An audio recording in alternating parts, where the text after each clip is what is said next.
Week 5 is officially in the books. We're heading straight into week 6 of the season, ladies and gentlemen. And you know what we need to do? We need to break down every single quarterback, every single tight end. A lot of options to choose from. We have bye weeks, we have injuries. Let's go through every matchup for every quarterback and every tight end and talk about who you should be starting and who you should be sitting as we approach week 6. And before we do so, let me remind you guys that Underdog is the place you want to be if you want to get in on additional fantasy football action all season long.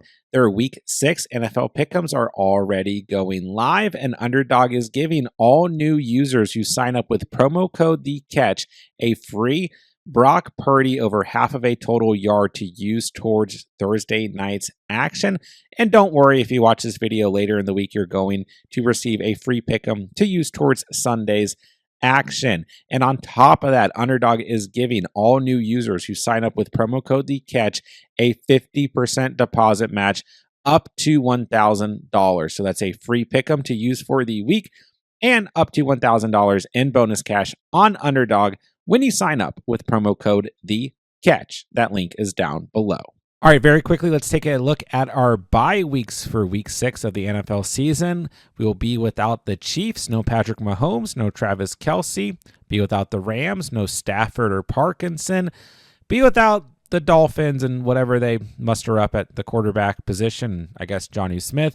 And we will be without the MVP of the league, Sam Darnold, and Johnny Munt, if you were considering him, in the Minnesota Vikings in week 6. So make sure you are checking your lineups and adjusting accordingly. All right, let's kick things off with Thursday night's matchup between the San Francisco 49ers and the Seattle Seahawks. So Brock Purdy goes into this matchup as the quarterback 12 so far on the season.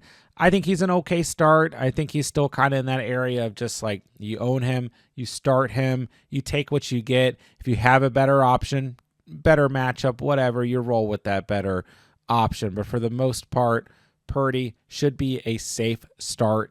Maybe doesn't have the highest ceiling, but should get you 15, 16 fantasy points. And at least we've seen a 25-point performance on the season out of Purdy. But quarterback play hasn't been that great this year.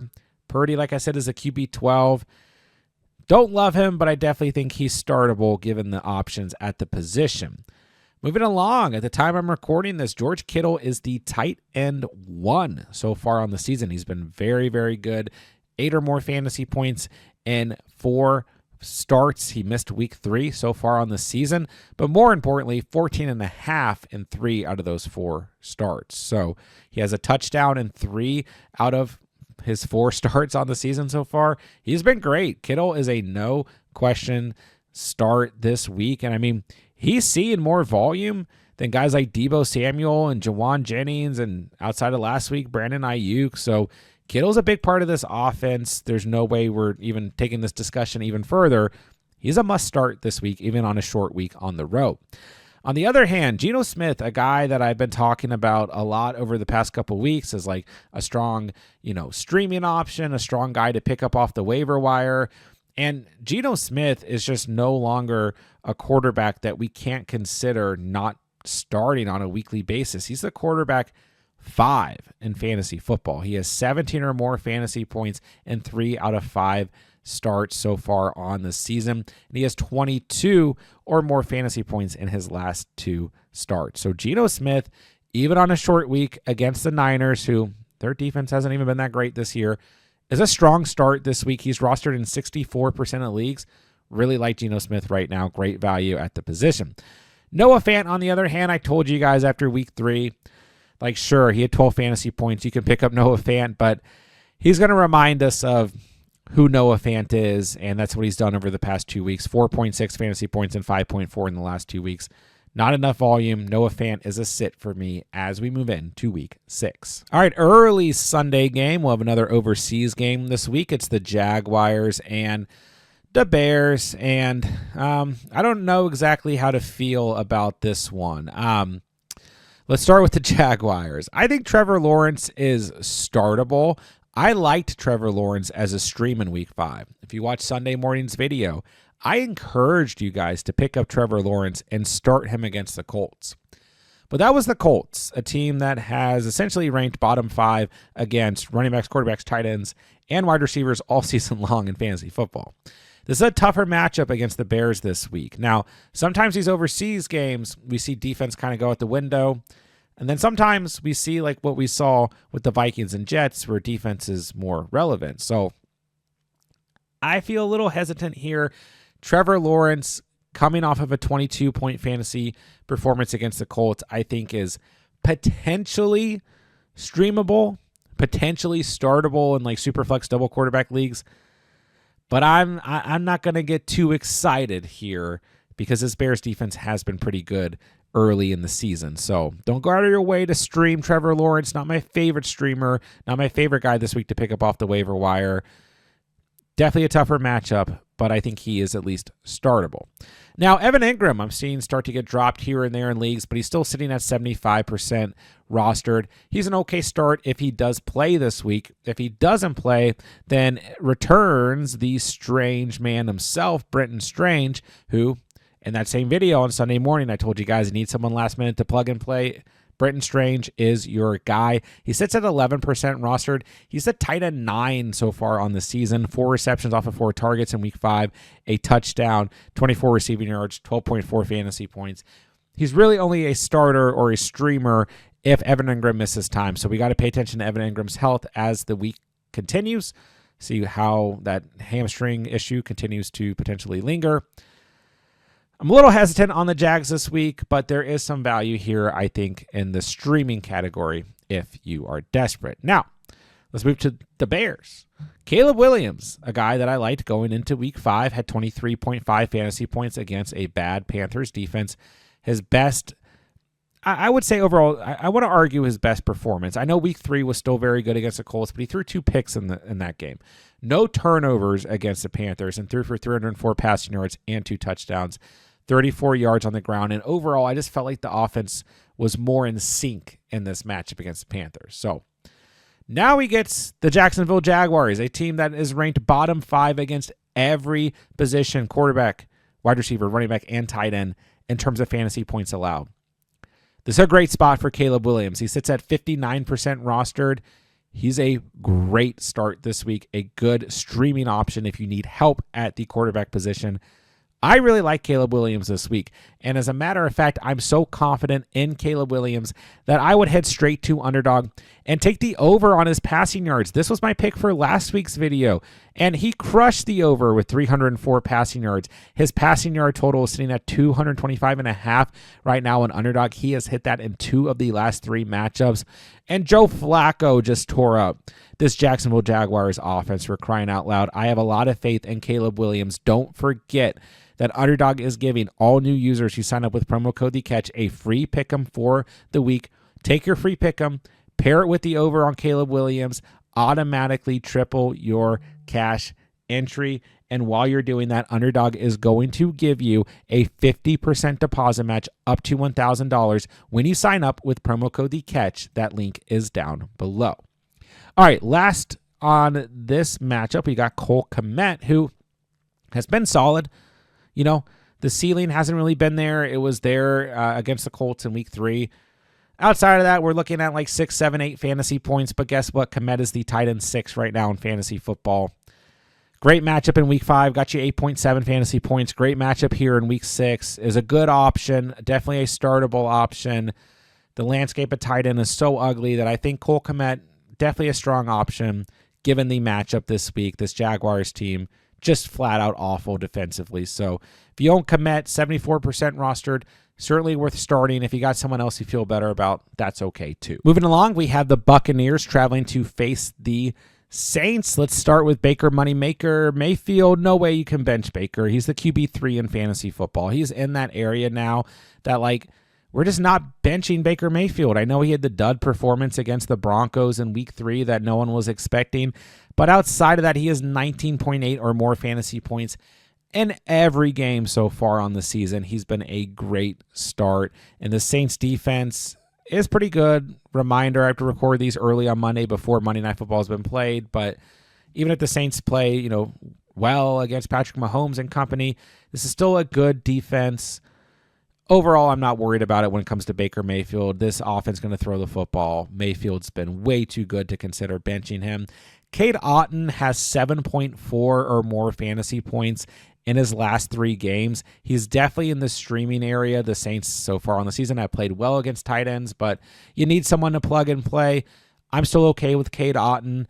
Wasn't as good of a performance in week 5, even with the positive game script, but overall, in 2 of the last 3 matchups, he has 6 or more receptions. So Cade Otton, I think, is definitely in the streaming category. Now, once again, like I just said, I have to record these before Monday Night Football, so I don't know how Carr has looked against the Chiefs tonight.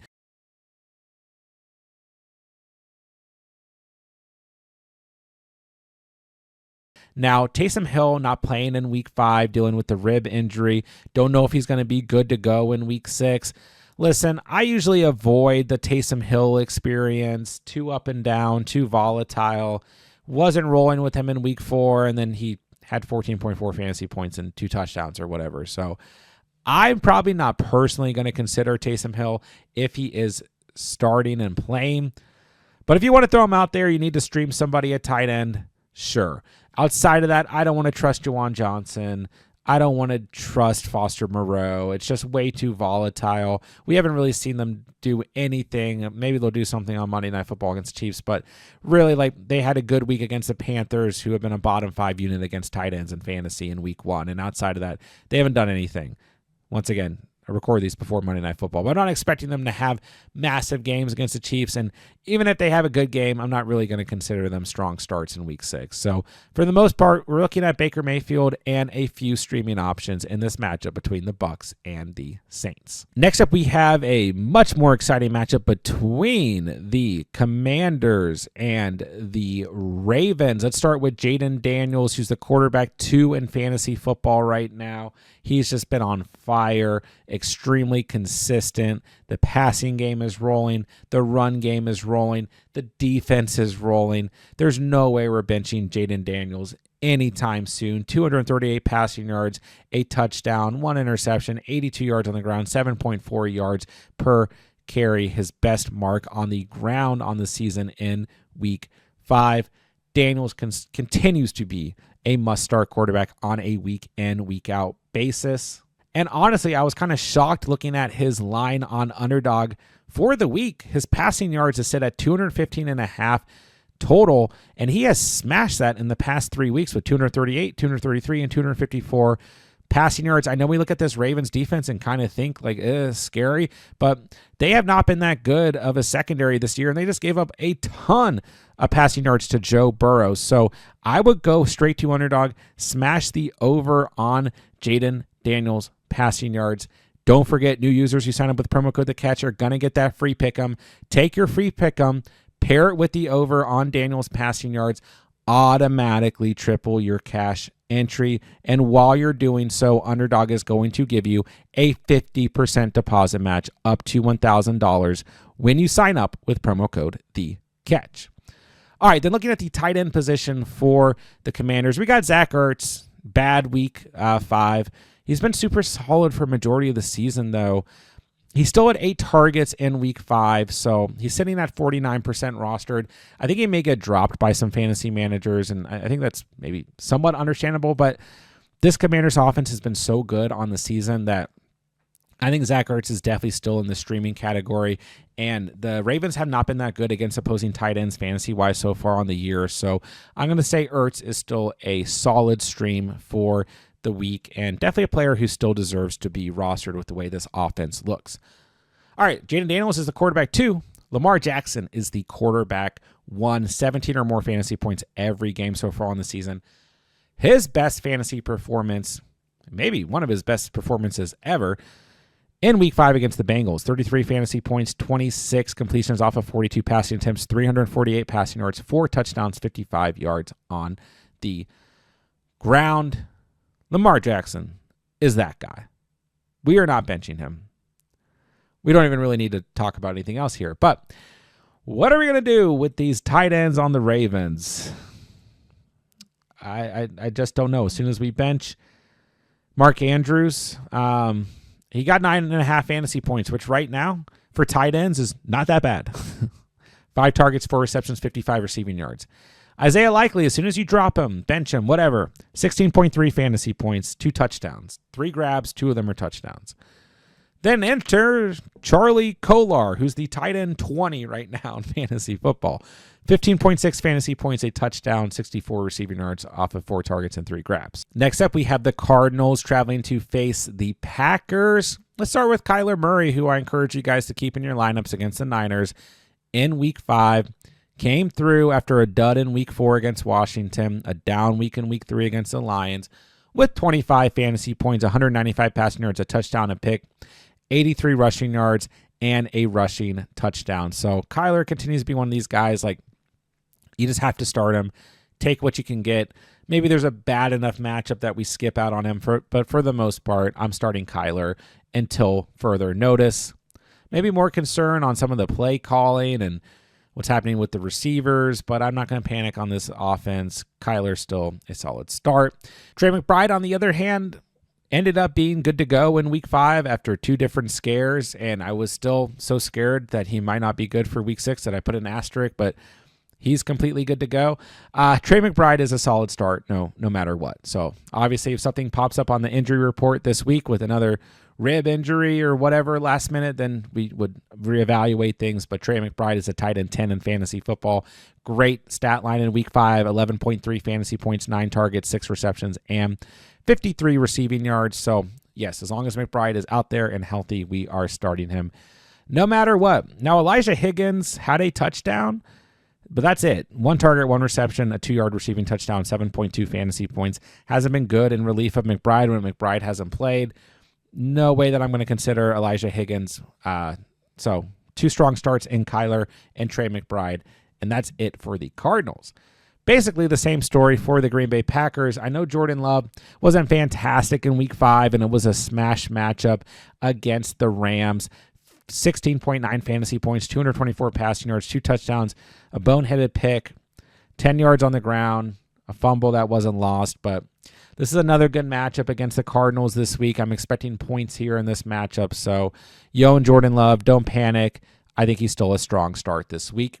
Tucker Kraft, my top, kind of plug-and-play waiver wire guy at the tight end position last week. A lot of people's top guy going up against a poor Rams defense that struggled against the position. Came through, 2 touchdowns, 4 grabs. 2 of those were touchdowns.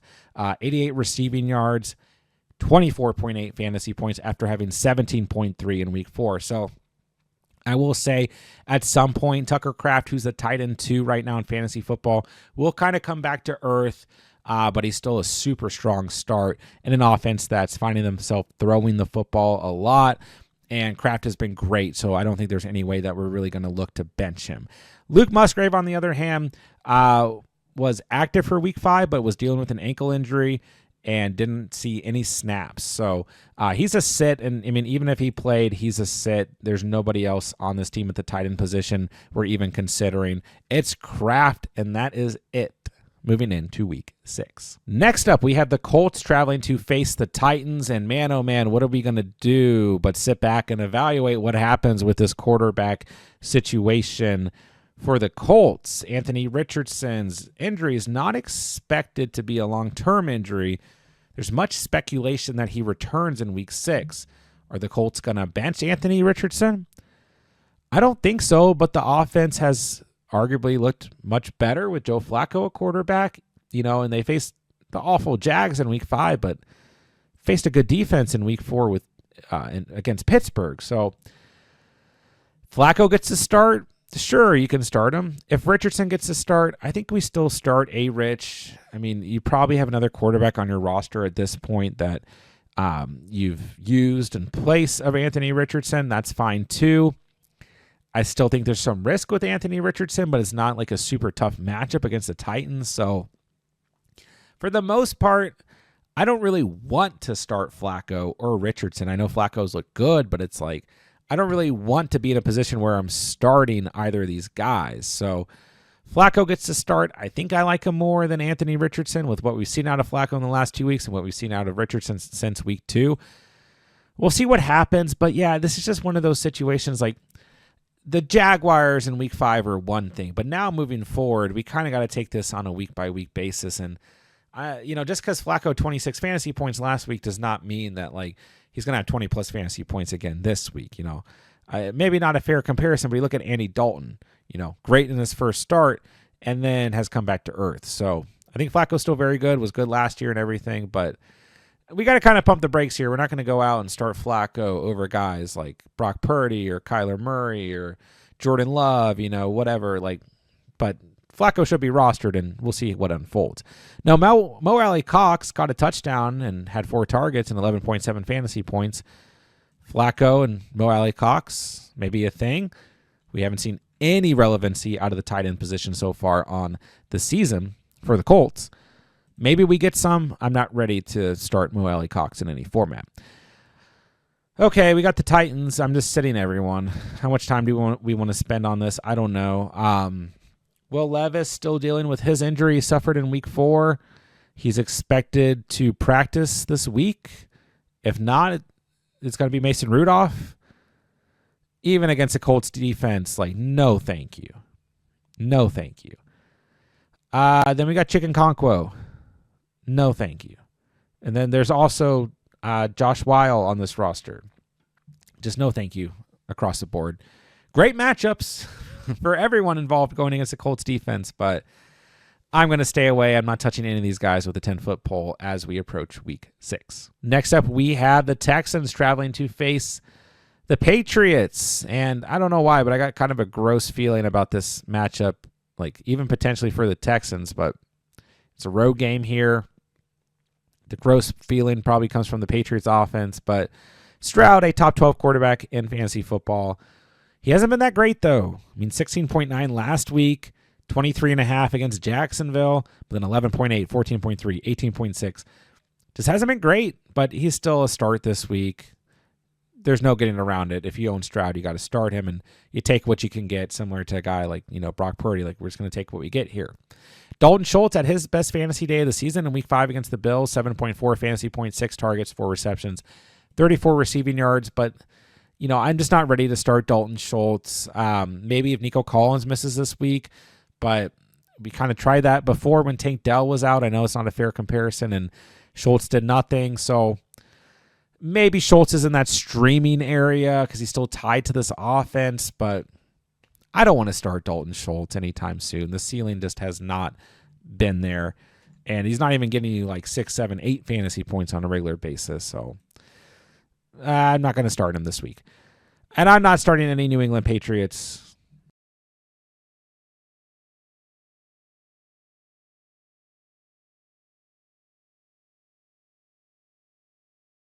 Hunter Henry, another guy after week 2, everyone's rushing to get Hunter Henry, and I told you guys, just be careful. He's probably going to remind us of why he's Hunter Henry. 2.9, 3.2, 5.2, those are his fantasy stat lines since that 18.9 performance in week 2. So I'm going to stay away from everyone in this matchup except for CJ Stroud. All right, next up we have the Browns traveling to face the Eagles. And Lord have mercy on us all. Please don't consider starting Deshaun Watson in any format. Double quarterback, super flex, deep dynasty leagues, whatever. I don't care. Watson's a sit. And quarterback play is so bad right now in fantasy football that Watson is the QB 20, which obviously a huge, point differential between quarterbacks 1 through 7 and 7, 14 and 14 through 20, but still, he's a top 20 quarterback in fantasy football, which might make some of you guys raise an eyebrow, but he now has a fumble or interception in every game this year fumble or interception in every game this year except for week 2 against the Jaguars, who are a free pass, and even in that game, he still only had 15 fantasy points. 8.4 fantasy points in week 5, 125 yards through the air, did throw a touchdown to Jordan Atkins, a now starting tight end for the Browns, 14 yards on the ground and a lost fumble. Just, there's nothing here. Sacked 7 times in week 5, sacked 8 times in week 3, 6 times in week 1. There's nothing here for Deshaun Watson from a fantasy perspective. We did see Jameis Winston make an appearance. Pump the brakes, even in super flex formats. The Browns are stuck with Deshaun Watson. Unless he can finagle an injury again, he's the starter, and we're not touching Watson with a 10-foot pole. And the Browns, like I said, they are stuck until further notice. And that's what they get for selling their soul. Now, David Njoku returned in week 5 and then got hurt again. So it's definitely a tough break here. But we're not going to be looking at David Njoku as an option. He's undergoing an MRI probably at the time I'm recording this. So he's more than likely not an option. If he plays, he's still in that streaming area. But definitely tough if you drafted Njoku, not what we expected on the season. Jordan Atkins did have a touchdown, 11.2 fantasy points, but just 3 targets, 3 receptions. Not enough here. If you take away the touchdown, there's nothing here. So, maybe if something consistent emerges, we can consider Atkins, but no thank you for now. All right, the Eagles were on bye week in week 5. Jalen Hurts has struggled. Watson's the QB 20. Hurts is the QB 18. You drafted him to be a top 5 guy. He has 18 fantasy points or more in 2 matchups this year, 16 or less in the other 2. And if we're going to, harp on Watson, let's harp on Jalen Hurts. He has a fumble or interception in every game so far on the season. Week 1, 2 interceptions, 2 fumbles. Week 2, an interception. Week 3, an interception and a fumble. Week 4, 2 fumbles, and 1 of them lost. So he has 3 lost fumbles on the season. What do we do? What do we do with Hurts? 4 passing touchdowns on the season, 2 rushing touchdowns. I think we still start Jalen Hurts coming out of the bye. This Cleveland Browns team does not look inspired in any way. I'm still okay with Hurts. Maybe you have another option on your team that you've been using as whoever you streamed in week 5 while Hurts was on bye, whatever. Maybe you like that option more. Fine. But I'm going to roll with Jalen Hurts over the next couple weeks. He gets the Browns, the Giants, the Bengals, the Jaguars, the Cowboys, the Commanders, the Rams, and the Ravens, and the Panthers before facing in the fantasy playoffs the Steelers, the Commanders, and the Cowboys. So not all those matchups are perfect. I'm not, sneezing at the Giants. They've been pretty good defensively. The Cowboys maybe can still do something. Washington has been one of these teams that we can no longer just start everyone against. And the Ravens definitely have a lot of holes, but are also the Ravens. So I think Hurts going to get back to what we expected out of Hurts. Maybe the ceiling's not going to be crazy high, but I'm okay with Jalen Hurts until further notice. I think he's still a must-start quarterback. Dallas Goedert is a must-start tight end. Now, we could see A.J. Brown back in week 6. We could see Devonta Smith also back in week 6, but Dallas Goedert, even if the volume goes down, is still, in comparison to the tight end landscape that's out there, a very good start until further notice. At the time I'm recording this, he's a tight end 5, but we saw a boost in volume with the injuries to Brown and Devonta Smith. So still like Dallas Goedert, still think he's a very good start as we approach week 6. Next up, we have the Chargers traveling to face the Broncos. The Chargers on bye week in week 5. Not a lot to break down here. And also, not a lot to break down in this matchup in general, but Herbert has not been a fantasy start for me all season long. He just hasn't. This is a run-first offense, play defense team. It just hasn't been there for Herbert coming off the foot injury in the preseason, then dealing with the ankle injury early this season. I don't like Herbert whatsoever going into this matchup. Just not a fantasy-relevant quarterback for me. Maybe that changes at some point in the season, but for now, he's a sit, even in double quarterback superflex formats. Hayden Hurst, Will Dissly, there's nothing here at the tight end position. Nothing to really break down off of week 5 because, Chargers were on bye week, so I'm sitting everyone, and it's not a very favorable matchup on the road against a good Broncos defense for the most part. Bo Nix is showing some signs of life, but it's not consistent yet. You look at the last 4 starts, 10 fantasy points, 19, 6.7, 23.14. Great, give Bo Nix his flowers in week 5. Did not turn the football over. Showed a lot of good signs for a rookie quarterback. The long touchdown drop by Troy Franklin, and he still threw for 2 touchdowns, 206 passing yards. Listen, and he also ran for a touchdown too. But listen, with Bo Nix, he is the QB 15 right now in fantasy football. But yeah, it's just got to get consistent here. And the Chargers defense this week, the Saints defense the week after that, I'm just not feeling too great here. Maybe he should be rostered in more like double quarterback superflex leagues, potentially. Week 8 he gets the Panthers. Maybe that's a great spot. He plays the Raiders again in week 12. the Colts in week 15, we might be able to spot start Bo Nix here and there, but I'm not going to get too excited about this off of 2 good performances so far. I don't think that we can particularly just, look at Bo Nix and say, oh, the opposing defense is going to have a great day. He has not turned the football over since week 2, and we got to remember, like, these rookie quarterbacks, they're not just going to come in and, play like Andrew Luck or Patrick Mahomes or whatever. Like, it takes time in this league. So I think Bo Nix showing some signs of light improvement, all that stuff, but still not a fantasy start for me in week 6. And there's no tight end on this team that I'm going to consider whatsoever, whether you're looking at Greg Dulcich or Dulcich didn't even play in week 5. I guess I should have put Trotman or Lucas Krull on the screen or Nate Adkins. But all 3 of those guys combined for 3 catches. So Greg Dulcich gets the nod on the screen, but no Broncos tight end. It interests me in any way in week 6. All right, then we got a juicy one when it comes to quarterbacks and tight ends. Let's look at the Steelers traveling to face the Raiders. So let's start with the Steelers.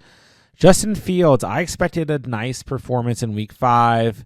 Thought he would get it done on the ground. The Cowboys were without Parsons, without DeMarcus Lawrence. And that didn't happen, and he struggled in the first half of this game. 15.9 fantasy points, 2 passing touchdowns, 27 yards on the ground, 131 passing yards.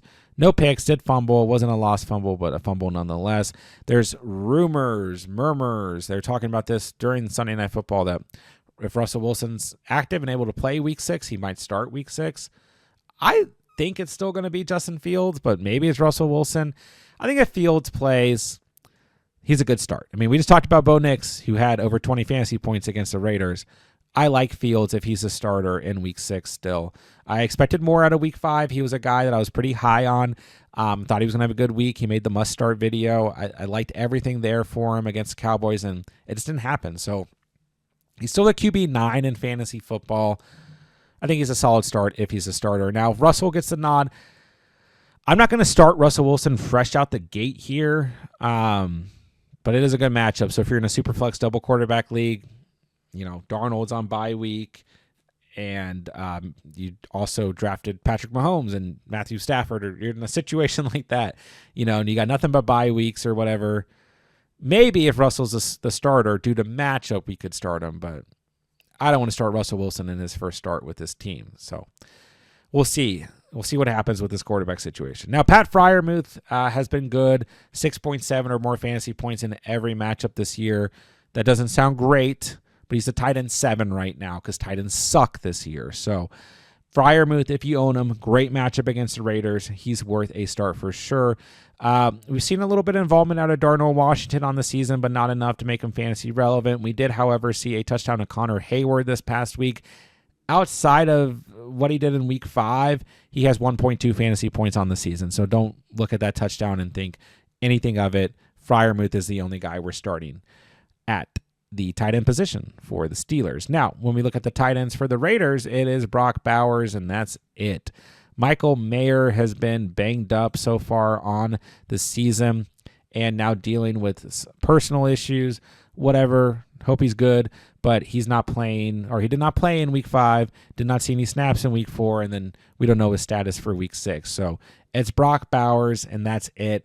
Finally saw a touchdown for Bowers in week 5, and finally got that big performance. Now, I mean, he's had 18.8, 11.8, some good performances. The last 2 weeks, though, have been much more disappointing, sitting at just 7.1 and 5.1 in the last 2 matchups. So 23.7 in week 5, 12 targets, 8 receptions, 97 receiving yards, a touchdown. Devontae Adams out the door. This is all good news for Brock Bowers. Regardless of the quarterback situation, he continues to be a start, and probably the best start on this offense as a whole. Now, Gardner Minshew got benched in that week 5 matchup against the Broncos. Entered Aiden O'Connell, the mustache man. Well, I guess Gardner Minshew's also a mustache man. And I'm a mustache man. What does that say about me? I don't know. But Gardner Minshew benched. Aiden O'Connell, 10 of 20, 94 passing yards, and a pick. 2.7 fantasy points. Minshew had 9.68 fantasy points. 2 picks. Touchdown. 12 of 17. Whoever's the starter here, we're benching against the Steelers in week 6. I'm just going to leave it at that. Let's move on.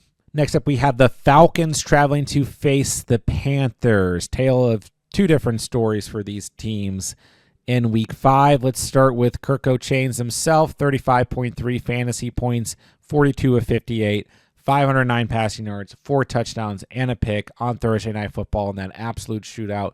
Probably the best Thursday night football game ever. He's moved up to the quarterback 13 in fantasy football. Yes, we are starting Kirk Cousins. If you need to pick him up off the waiver wire, he sits at 41% rostered. He will shoot up in roster percentage going into week 6. Now, I do want to say, we want to be very careful about just chasing points from a player like Kirk Cousins, who had 8.5 fantasy points in week 4, 12 in week 3, 17 in week 2, 8.2 in week 1. So I do want to be careful with Kirk Cousins, but it's the Panthers. This defense is awful. It's a great matchup, really across the board, running backs, wide receivers, quarterbacks, and tight ends. So Kirk Cousins is a strong start this week, but I do think we could potentially see some fluctuation once again in his fantasy stat lines. But, you know, this offense just on a week-in, week-out basis is getting better and better. Pass game's improving. The run game's fine, even if Bijan's been annoying in fantasy. Overall, this offense is getting itself together, gelling, meshing, all that stuff. Mooney's looked good. London's looked good. Pitts finally had a good week. There's a good run game. Ray McLeod has been a good wide receiver 3. Cousins, strong start here in week 6. That brings us to Kyle Pitts, who maybe you benched, maybe you dropped, maybe you started. 15.8 fantasy points, 8 targets, 7 receptions, 88 receiving yards. Once again, I want to be careful about just, we're going to trust Kyle Pitts like that again after he had 0 fantasy points in week 4 and has been very inconsistent on the season.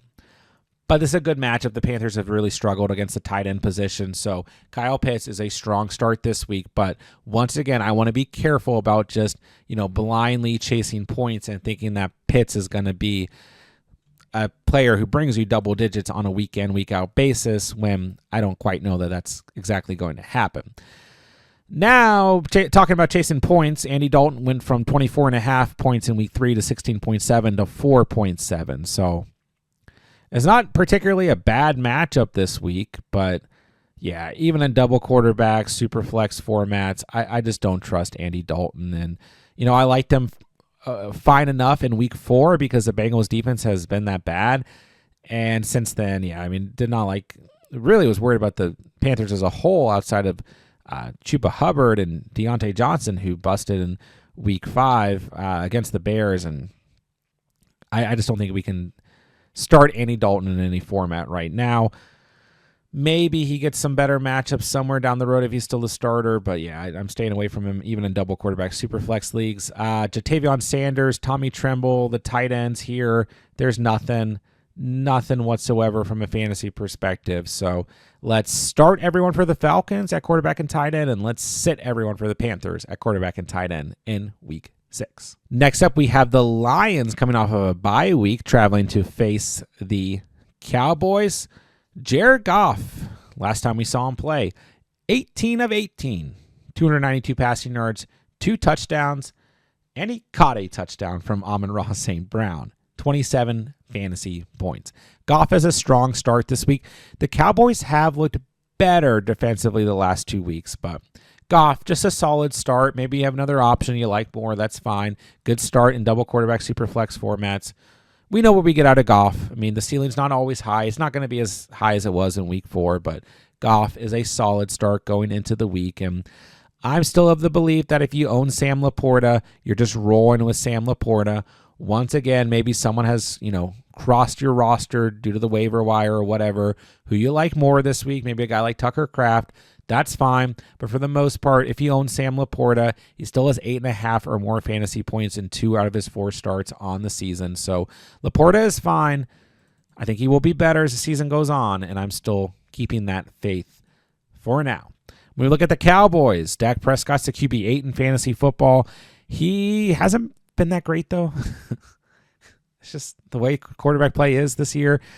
11.4, 14.9, 29.8, 16.7, 18.3. Those are his fantasy stat lines. Nice performance in week 5 against the Steelers, 352 passing yards, 2 passing touchdowns, but he did throw 2 picks. So Prescott's just kind of in that area of like, you own him, you start him. It is a good matchup against the Lions at home here. I'm expecting points in this matchup, so I do like Dak this week. But, Dak can always come through with just 14 fantasy points or whatever, but he's definitely in that area. Like, we're just going to take what we get with Dak, and this is a good matchup, a good game script, so let's start him this week. Now, Jake Ferguson, I think, is in the must-start category. If you own Jake Ferguson, you're absolutely starting him. This was a guy early in the season after the injury that I encourage you guys to go out and trade for and buy low, take advantage of the injury, because once, he was back, you weren't going to be able to go out and buy him low anymore, especially with how bad tight ends have been. Since he's returned from injury, 15.5, 11.9, and 13. Those are his fantasy stat lines. 6 receptions or more in his last 3 games. Ferguson, a very strong start.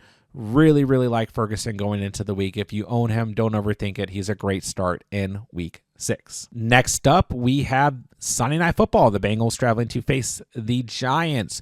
Joe Burrow has moved up to the quarterback 4 after a massive Week 5 performance in that shootout with the Ravens, 34.7 fantasy points, 392 passing yards, 5 passing touchdowns for Joe Burrow. So we look back on Joe Burrow's career. He has never thrown for 5 touchdowns. He has a couple 4-touchdown performances in his career. This was his first 5-touchdown performance. Is he going to do that against the Giants in week 6? Probably not. And this Giants defense is not as bad as people are kind of thinking of them as being. But Joe Burrow, very strong start. You're continuing to roll with him if you own him. He has 17 or more fantasy points in every game this year, except for the debacle against the Patriots in week 1. But man, you really just get the feeling that the Bengals are wasting the talent of Joe Burrow with the poor coaching, the poor defense. Only has so much. I know he has Higgins and Chase and a good run game, but it's like offensive line is okay. It just, I don't know. I just feel like Burrow's talent's being so wasted, which is a shame. No idea what direction this franchise is going in right now, but they need a win against the Giants this week, and Burrow has been very solid fantasy-wise. Start Joe Burrow this week. Don't overthink it. As far as the tight end position, we're kind of seeing a split between Eric All and Mike Gesicki. Gesicki seemed early in the season like he was going to be one of these, streaming options, and then he just hasn't been. So Gesicki, 5.1 fantasy points this past week. Eric All, 3 fantasy points this past week. I'm staying away from both of these guys as we approach the week. That'll bring us to the Giants, and yeah, some of you guys are going to hate this, but I think Daniel Jones is a good stream this week. This Bengals defense is just flat out awful. Arguably the worst defense in the whole NFL. And Daniel Jones has not been that bad this season. He's a top 15 fantasy quarterback. I mean, horrible in week 1, bad in week 4, but outside of that, 18 or more fantasy points in every game on the season, and just had his best fantasy performance in week 5 with 22 fantasy points on the road against Seattle without Malik Neighbors. So Neighbors should be back this week. Randall Robinson's been great as a wide receiver too. Darius Slayton came back to life this last week, and Devin Singletary missed week 5, but he might be back. And then on top of that, Tyrone Tracy looked great as a RB and replacement of Singletary. So there are some pieces on this offense, believe it or not. And Danny Dimes, dare we call him Danny Dimes again, has not been that bad on the season. Overall is worth a stream, sitting at 16% rostered against, like I said, probably the worst defense in the NFL. As far as the tight end position, we did see some involvement this past week from Theo Johnson in his rookie season. 5 targets, 5 receptions, 48 receiving yards, 9.8 fantasy points. Daniel Bellinger has kind of disappeared at the tight end position. Theo Johnson worth monitoring for sure. Definitely a talented rookie that I liked in what was a thin tight end class going into the year, but definitely not worth starting anytime soon. He hasn't had more than 2.8 fantasy points on the season outside of this past week in week 5. So worth monitoring, but that's it as we approach week 6. All right, to end the week, we're going to have an interesting matchup here between the Bills and the Jets. Let's start with Josh Allen, who is reportedly beat up after that week 5 matchup where he suffered that ankle injury. Okay, I think most people are now, on terms of reporting Josh Allen's injuries, are referring to it as a head injury, which is what it was, and probably should have been taken out of that game to at least be evaluated, but he was not. And regardless of the, situation in terms of an injury or no injury or concussion or no concussion or chest injury or ankle injury or all the stuff we're hearing, Josh Allen is potentially a questionable start anyways this week, as he's gone from 31, 9.7, 30, 7.3, and 14.6 respectively in the past 5 weeks in terms of his fantasy stat line. So he was 9 of 30 in week 5 against the Texans. Now, Khalil Shakir didn't play, but I don't know. 9 of 30 is pretty awful. He did somehow throw for 131 passing yards off of 9 completions, and a touchdown to Keon Coleman and 54 yards on the ground. So still had 14 fantasy points. I don't know. This Jets defense is doesn't really scare me, but is still one of these defenses that can just pop up and be dominant anytime. So we don't know Khalil Shakir's status for the week. I am going to guess that Josh Allen's going to play since this is a later game. He's still the QB6 in fantasy somehow. I guess because he's Josh Allen. So I think if you own Josh Allen, you're probably starting him. And that was my thesis last week too. And he kind of struggled last week. So I don't know. If you have someone else that you feel better about, I like the streaming options at quarterback aren't incredible this week. But if you have someone else you feel better about, sure, I guess. But I think for the most part, I'm starting Josh Allen. But to be fair, going into last week, some of you guys were coming in with questions about streaming quarterbacks or going with Josh Allen. Or some of you guys, drafted a quarterback late, like Jaden Daniels, for example. And now you got this choice between Allen and Daniels. And the answer is try and trade Josh Allen after a big game, I think. But I don't know. I think Josh Allen, still okay to start. Maybe we'll reevaluate as the week goes on.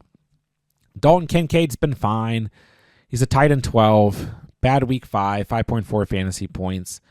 Outside of that, he has 7 or more fantasy points in 3 out of his 5 starts this year. So he's fine. You start him if you own him. You take what you can get. If you have another option that you like more, fine. Go with that other option. But tight ends just suck this year. Aaron Rodgers has an ankle injury. He's expected to be good to go for week 6, reportedly, the time I'm recording this. He's still a sit for me. I know Rodgers showed life in week 3, but yeah, I haven't been in on starting Rodgers, even in super flex double quarterback leagues. I'm just not there. It's not even a bad matchup really against the Bills this week. It's a home game, obviously, for the Jets.